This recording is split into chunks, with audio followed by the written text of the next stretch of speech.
Hello à tous, je vous souhaite la bienvenue sur ma chaîne qui s'appelle Vivre son authenticité avec sérénité. Je m'appelle Aurélie, je suis astrologue. La vidéo d'aujourd'hui va porter sur la nouvelle lune de samedi 29 mars à 11h57 à 9 degrés du Bélier. Alors qu'est-ce que c'est qu'une nouvelle lune? C'est tout simplement lorsque le soleil et la lune sont exactement au même endroit, c'est-à-dire dans le même axe, et là, cette fois-ci, ils se trouvent tous les deux à 9 degrés du Bélier, pile poil. Alors avant de commencer, comme à mon habitude, à vous faire la description des aspects qui vont constituer la nouvelle lune, je vais faire quelque chose un peu différent, c'est-à-dire que cette fois-ci, nous allons avoir ce qu'on appelle une éclipse de soleil partielle. Alors il faut savoir que les éclipses de soleil, on les a de manière théorique tous les mois, lors de la nouvelle lune justement. Et cette fois-ci, nous avons une éclipse de soleil partielle qui sera non visible à l'œil nu. Donc, c'est-à-dire que c'est pas la peine de regarder le ciel à 11h57 le 29 mars. Vous ne verrez rien. Mais c'est juste que dans le ciel, il y aura quand même quelque chose qui se jouera, mais ça sera du coup non visible et au niveau astrologique, il n'y a aucun impact. Alors pour cette nouvelle lune, nous avons deux planètes rétrogrades qui est Mercure et Vénus. Alors Mercure rétrograde, il y a beaucoup de choses là-dessus. C'est-à-dire que quand Mercure rétrograde est présent, il faut faire hyper attention à notre communication. Il peut y avoir des incompréhensions, il peut y avoir des problèmes technologiques. Et puis, il peut y avoir aussi des problèmes de déplacement. Donc, voilà. Donc, cet aspect va faire partie de la nouvelle lune. Et il y a aussi Vénus rétrograde, un petit peu moins connue. Donc, Vénus rétrograde, il peut y avoir des retours d'ex. Mais une rétrogradation, généralement, elle est là pour nous demander de nous questionner ou de nous recentrer sur le domaine de la planète en question. Donc Vénus, c'est l'amour. Donc tout simplement, quand Vénus est rétrograde, elle nous demande d'approfondir les liens affectifs, tout simplement. Et puis là, dans le cadre de Mercure, elle nous demande aussi en même temps d'approfondir notre communication. Cette nouvelle lune sera bénéfique globalement pour les fins de premier décan et début de deuxième décan, Bélier, Lion, Sagittaire, Gémeaux, Verseau. Et ça sera en revanche un peu plus tendu pour les fins de premier décan et début de deuxième décan, Balance, Cancer et Capricorne. Comme je l'ai dit tout à l'heure, une nouvelle lune, c'est lorsque le soleil et la lune se retrouvent exactement au même endroit.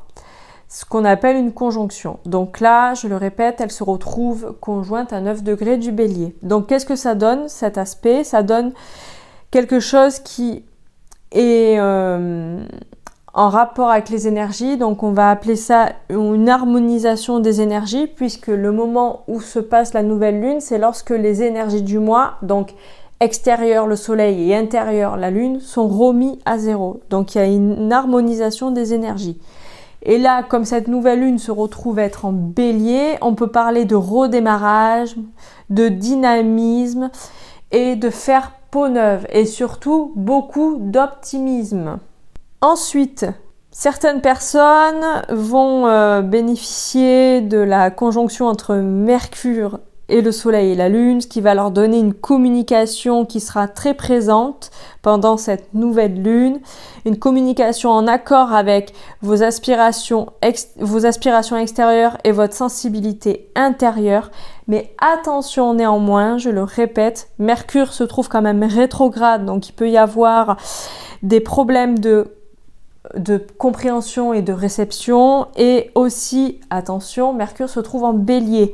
Donc, attention à votre communication, attention à ne pas parler trop vite, et faites attention à bien réfléchir avant de parler.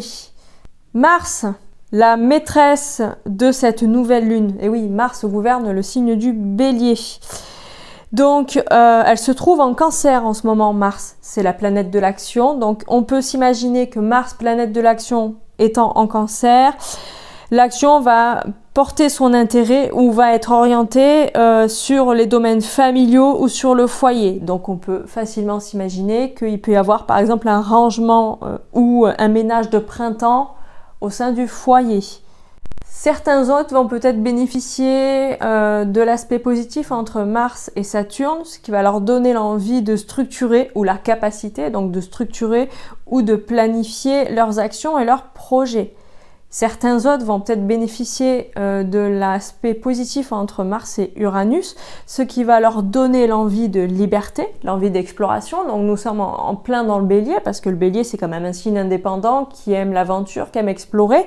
Donc ces personnes-là vont peut-être avoir envie de sortir de leur zone de confort, de leur sentier battu et d'aller faire de nouvelles choses. Donc de tenter des choses, on va dire, un petit peu inédites pour certaines.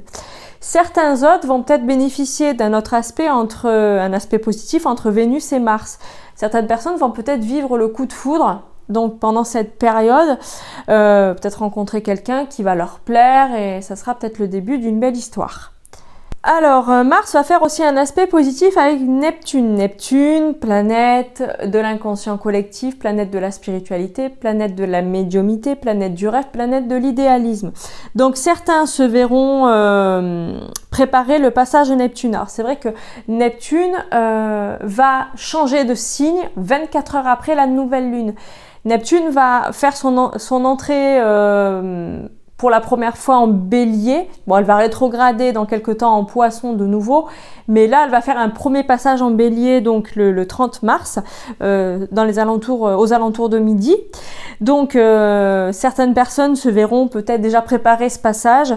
Donc, ça va se manifester par des actions concrètes dans la matière afin de réaliser ses rêves. Donc, c'est vrai que Neptune en Bélier va donner l'envie à certaines personnes de passer à l'action et de concrétiser leurs rêves et leurs envies et leurs idéaux dans la matière. Donc, certaines personnes qui vont bénéficier de cet aspect vont peut-être le vivre de manière un petit peu anticipée pendant cette nouvelle lune et vont peut-être se voir déjà mettre des petits jalons, planter des petits jalons dans la matière ou mettre des actions concrètes dans la matière afin de pouvoir commencer à réaliser leurs idéaux, leurs rêves, leurs aspirations.